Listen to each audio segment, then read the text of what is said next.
Hello, everybody. Welcome to yet another edition of the Middle Georgia Spotlight. I'm your host, Jack Ellis. We're glad to have you with us this week. In the Spotlight this week, of course, we be celebrating Veterans Day here on the 11th of November, as we do every year, 11th month, 11th hour, and the 11th day, called Armistice Day. Joining us today, being in the Spotlight, to talk about veterans activities, some of the things that's going on in Macon with veterans, is George Brown, who is a retired major from the Marine Corps. And joining him is John Davis, who is a Marine Corps veteran from the Vietnam War. I'd like to welcome both of you to our program. Thank you. Thank you. Well, George, let me, Major, can I call you George? George is fine. Okay, well, I happen to know that you are a retired major, served in Vietnam, served in several other wars. Tell me a little bit about HomePort Macon, Inc. That's the name of your program. Yes. And that's a program that's providing services to hard-to-serve veterans, I guess the best way of putting it. Tell me about the program, its genesis, and what was the vision, your vision when you started this program? The genesis of the program came about after a friend of mine was one of the 22 veterans that killed themselves each day, Lieutenant Colonel Mel Rogers from Mississippi. And his daughter called me, and so I took it upon myself to try to do something about the veterans' problem. So in the research that I did, I found out that there was 1.4 million homeless veterans in America, the richest country in the world, the most powerful country in the world, and yet we have all of these veterans that can't get service. So I met with John, and John had an idea about renovating a property and trying to help these homeless veterans get a place to live. And so that was the impetus for putting this whole program together. And in putting it together, we wanted to provide services from the time they leave the service until the time they get back into the mainstream of American society. Yeah. Well, a great vision, great, obviously, and a need, unfortunately. We shouldn't have a need. Every veteran should be cared for by the government that he or she served, but obviously that's not the case. Right. So 1.4 million homeless veterans. Let's bring it home, if you will, playing road, home port. We here at Macon, how many homeless veterans, or how many can you serve, how many are you serving at the location that you spoke about, a hotel that you're renovating? Well, the hotel is an 80-room hotel, need renovation and all, and right now we have renovated approximately 30 rooms. And each room has to be toned down and put everything else back in it new. And this is our vision. We have 80 rooms. We hope to have 80 rooms in there. At the present time, we can accommodate a veteran's wife and 2 kids. So it's a family. It's not just a single veteran, an SRO, they just call it single room occupant. This is a family, so a veteran can bring his or her family with them. Man or woman. Yes. And so tell me some of the services that you're providing there. I mean, because this is a heavy lift. I understand you're not getting a federal fund. You don't get any money from the VA. That you have to raise the money yourself. So what services are you able to provide with the resources that you have? What's your mandate, if you will? What we decided when we first started this whole thing, we estimated the cost to completion, turnkey, is $1.6 million. And for 2 guys who don't have that kind of money, we decided then that we would go to nonprofit and see if the public then would come in and support. But we started out by providing services for veterans who needed jobs, veterans who needed training for those jobs. So we made an agreement with Vector out of Warner Robins, Georgia. So we can pick up the phone, and if we have a veteran who need to be re-educated or need to be retrained, they have all the training facilities there for Vector. Then in addition to that, we went to Griffin, Georgia, and we teamed up with a group that provide expert benefits analysis to veterans. And they can get a veteran who have 0 benefits and get them to whatever percentage they can qualify for, all the way up to 100%. But these people are different from a regular veteran service organization in that they are experts in the field. And But why can't you get funding from the VA if we know that the need is there, and it is, obviously, you're proving it every day. You said 1.6 million just to renovate. That's not counting the services, the administrative costs going forward, the recurring costs that you will have. yes. So you're saying that you don't get any funding from any government source, the Veteran Service Organizations, DAV, VFW, none of you are on your own? To show the difficulty of what we have, I'm sure that if you were still mayor, we wouldn't have this. But we went to the city of Macon right. twice and asked for funding. Once as a for-profit, and then again as a nonprofit.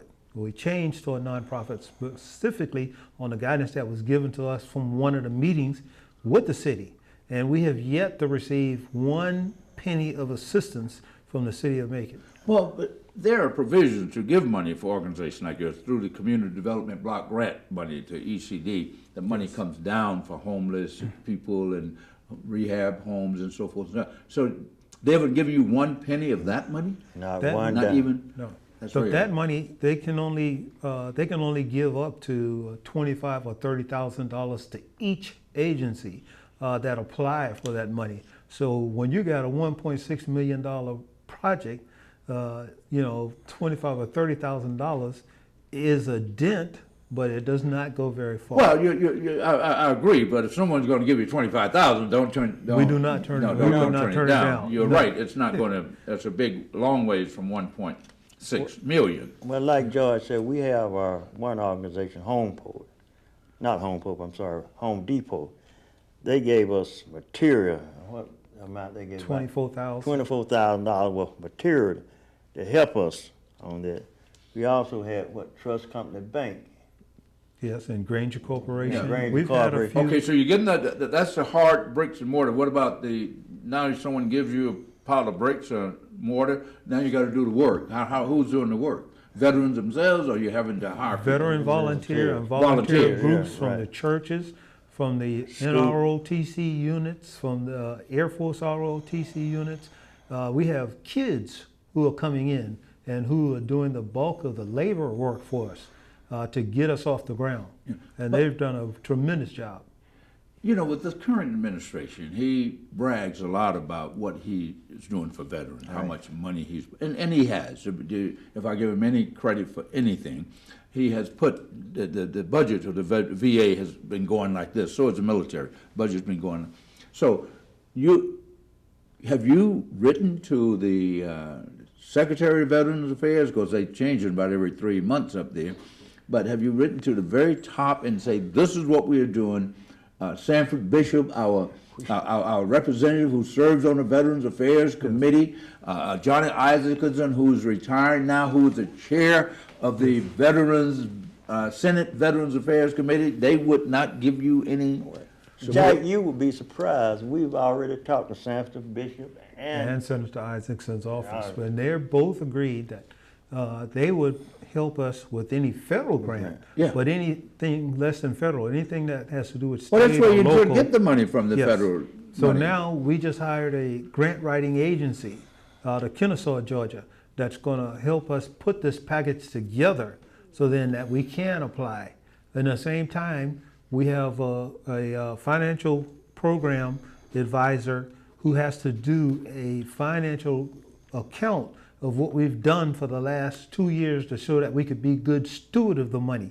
So all of those things are prerequisites before we can even put an application together to apply for the grant. So all of this thing is happening as we speak simultaneously. Okay. It's a big job. Yeah, and I would think that the state, David Lucas and what's his name, Beverly, who does a veteran stand down, because the state has a lot of money for veteran programs as well.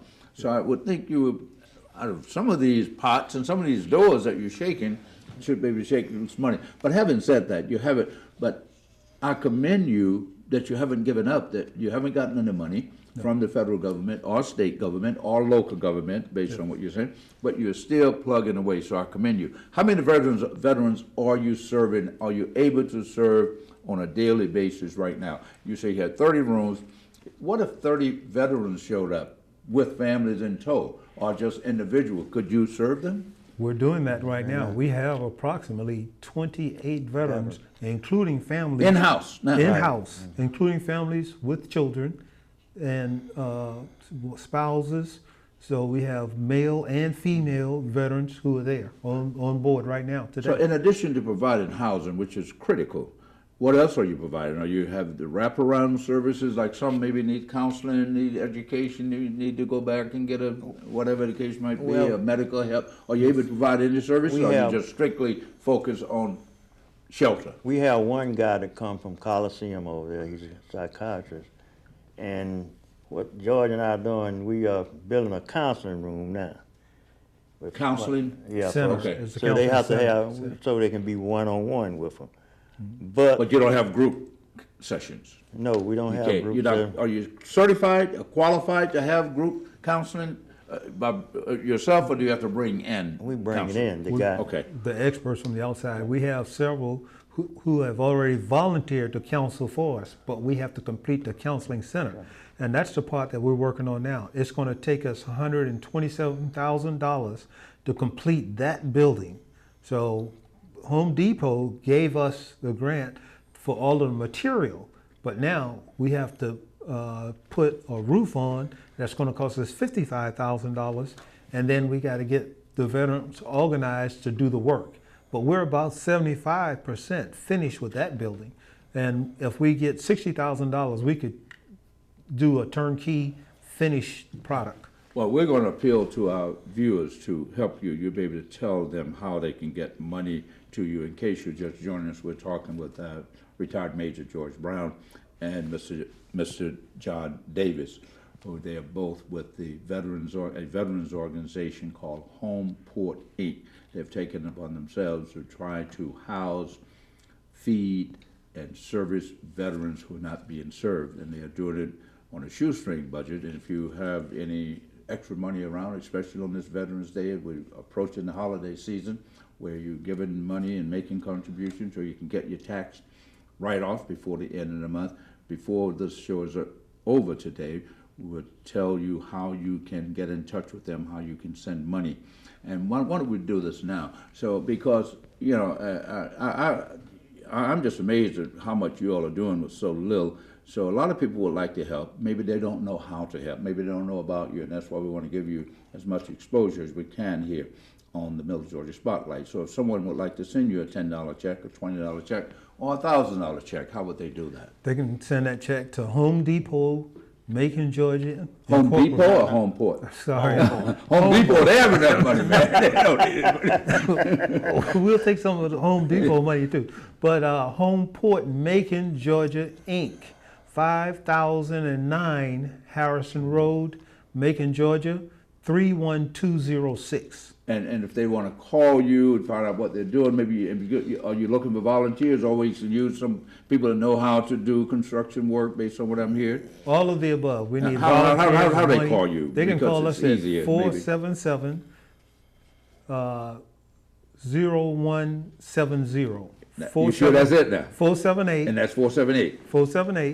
477-477-0170. We're going to ask to put this number up. I'm going to ask them to put it up on the screen. So give me that number again. 478-477-0170. Okay, and someone will be there to tell them how they can. Yes, or they can leave a message because there's a recording on the machine. Well, you're from Macon and been Yes. here All my life, except all your for- life. What's the census of veterans that's not being served? How many people are we talking about in the Macon? So you're just going to serve Macon. You serve Macon, Middle Georgia, I guess, or primarily Macon. Do you have any figures on how many? All people? of All of veterans, Georgia. all of Georgia, any veteran that come here and says he's living in Georgia, we don't want to see anyone homeless. Yeah. And it gets next to me because that's George and I got together, and right, he said I pulled him into this, and he got his heart into it. Now it's both in our heart. You know, you can I get off the interstate there, see guys there, and some of them just want money for some. But then I think about the veteran, and I think about the time when I was in the service. You know, like it's a sad day. You come here, you fight for your country, you come back and ain't got a home. So and it's real bad. So Yeah, I also work with hospice, yeah, and we go all around the state, and we see veterans who have no arm, no leg, and then I ask the family, well, you know, how much is his benefits? And they say he has no benefits. So not only are you providing, meeting people where they are, you meet them where they are, and some of them are down on their luck, they're homeless, their family, having problems, but you're saying that you want to get them, you just don't house them, but you want to work with them, getting them back into the main, quote unquote, mainstream, help with education, referring them for medical, and so you do a wraparound service as Yes, well. we also have a program with the veterans part of the Habitat for Humanity.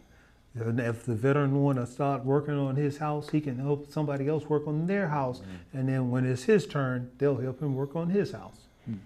Now, you've been in existence now, I understand, this is be your 4 years in February. 4 years. Do you have, what's your track record? I know you say people want to see how you spent your money. Can you tell us how many people you've served, how many people you've, and do you keep those type of statistics, or are you, whoever comes, you? Well, let me tell you this. When we first started, George and I, it was a program where they supposed to come in, and we were going to try to get them on their feet and go out. But then we got veterans from the Vietnam War. They going to be there with us forever because who going to hire them? They're in their 60s They're in and 70s. 70s. So you got to look at they there with us. Yeah. Well, I'm glad you're doing it. As a Vietnam veteran Yeah. myself, and I'm So, but the other ones, I'm approaching 74 years of age, so I'm not looking for a job. The So other I can ones, imagine people that age group are not looking for jobs, but they would. But some people will work if they have to right, work, that's true. and if they know how to work and have a skill. Right. They don't, because I think what veterans are saying, that I hate that a 74-year-old, 75-year-old veteran will have to, depend on you. But thank God you're there. But if you can find them a job, I'm sure they would accept it. Right. Yeah, they do. And the question was asked, how long are we going to be able to stay with this project? Well, we see this not as a project that we have started, but a project that came from a higher being. And so until he decides that this thing is going to be done, then we'll stay here and we'll work until we can't work anymore. So Well, the overall, we're here at the eve of Veterans Day, and this program will air Saturday before Veterans Day on Monday, and will air day after Veterans Day on Tuesday. So tell me, what's the state of veterans? You interact with more veterans than I do. I used to interact with a lot of them when I was in office. They would call me in all different organizations. But what's the state? If you had to have, we get the State of the Nation, State of the Union, State of this. What's the state of veterans that, from your vantage point? I'll that tell you see? what 60 Minutes said just I want last to know what month. you say. Okay. You're on the ground. The state of veterans is not very good. We have too many veterans that are spending 15 and 20 years trying to get better veterans benefits that they should have had when they walked out of the service. But nobody is telling them how to get the benefits. Nobody is telling them what they're entitled to and how to process it. So they're walking around and they're fighting with the VA, and they get turned down.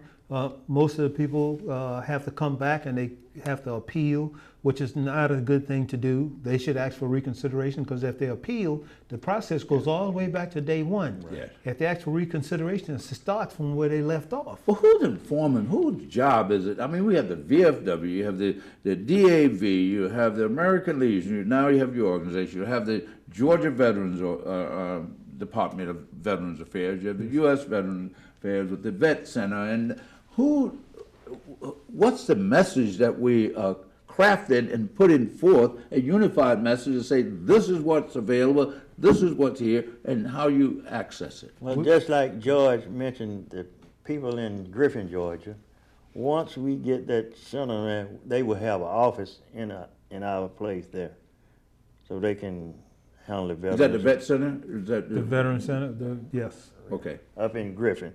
And that got a lady by the name Miss Brian Lee. She's very good.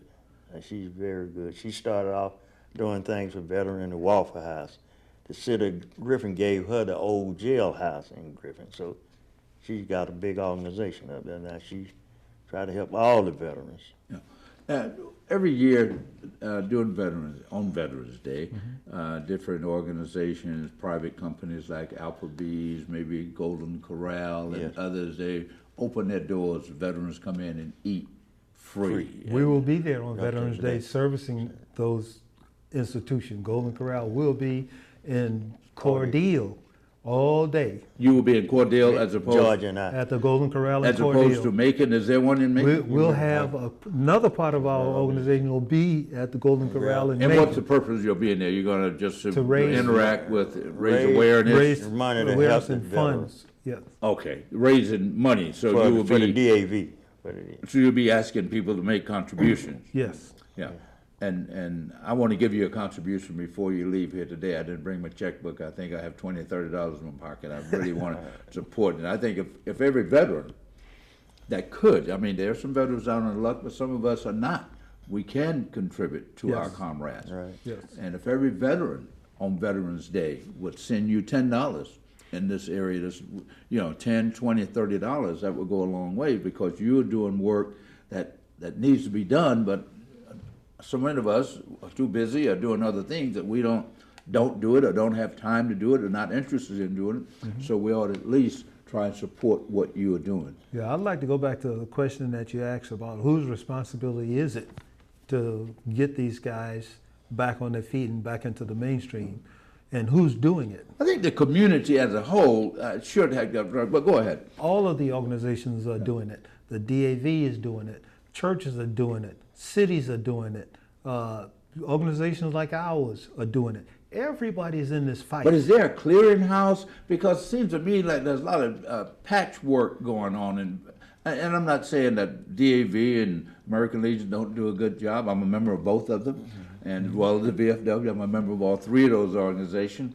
And I send my check every year to them. But I don't know what I'm getting from those organizations, what they're doing for me, other than. But here I can see what you're doing. Yes. If I give you my $20 or $30 that I give the VFW every year, I think it's $30.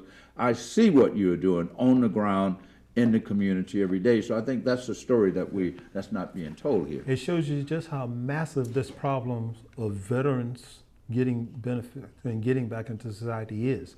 It's a massive problem, and it has to be addressed because when they do an inventory of who is disabled, most of the veterans don't show up to be counted.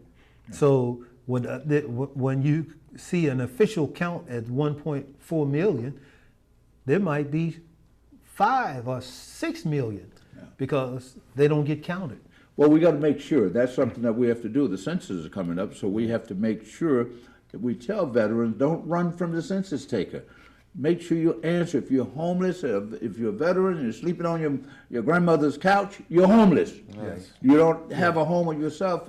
So make sure you answer those questions so that the money can come so that you can do what you.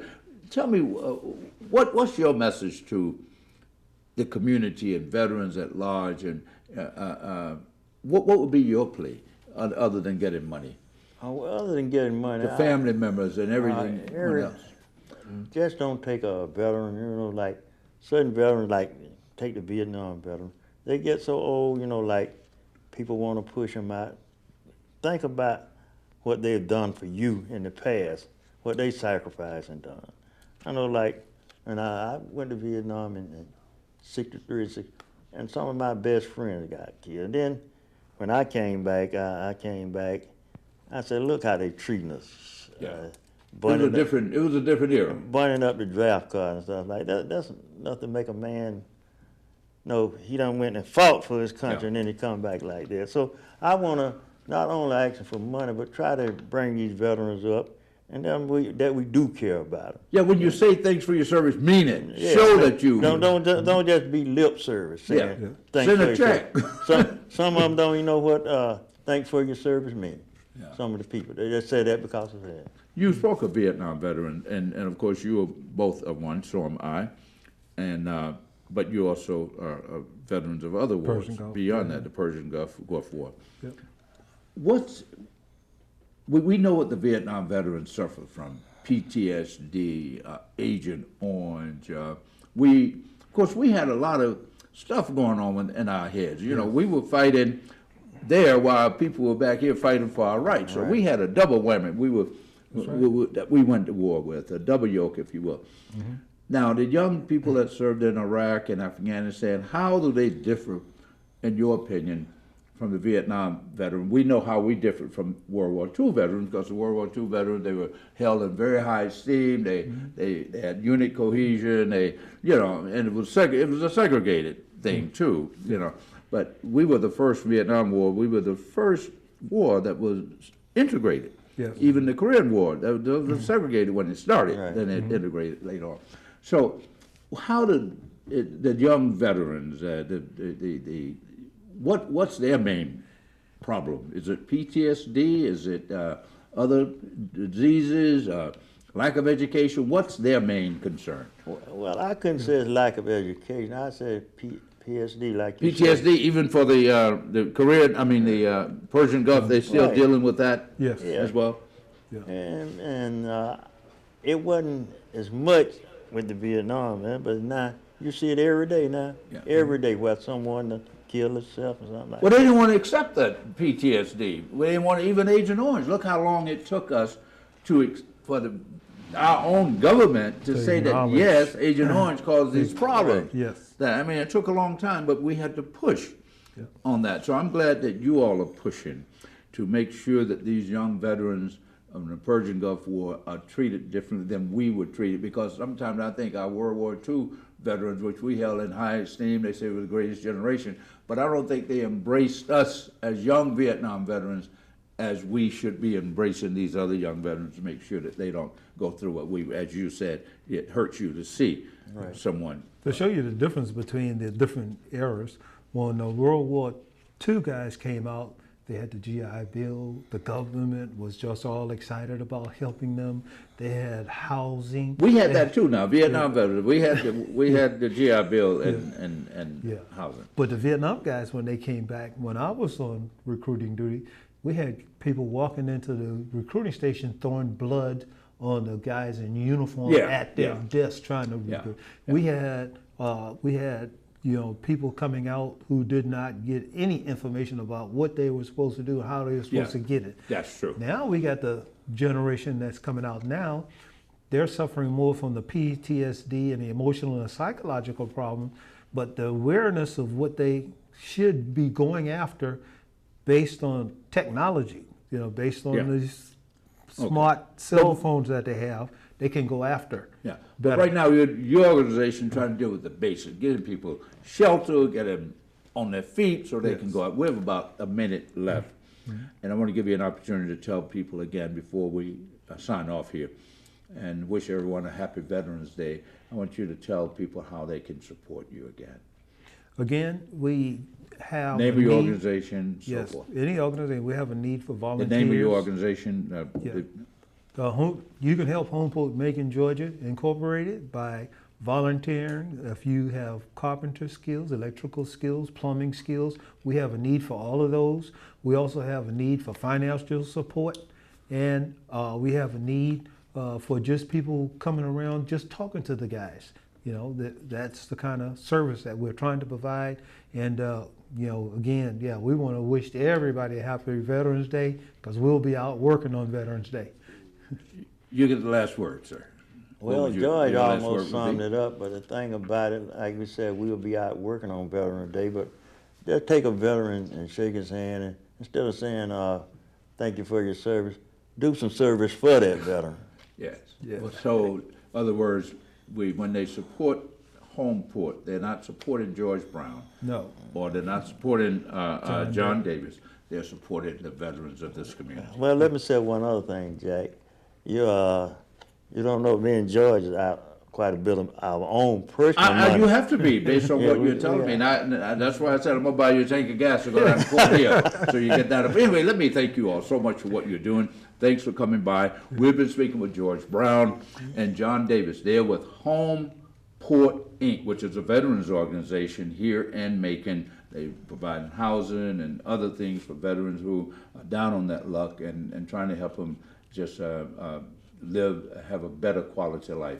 And I commend you all for it. Thanks Again, for having us. Thank you. well, thank you for agreeing to come. Again, happy Veterans Day to all of you. And as he said, don't just say thanks for your service.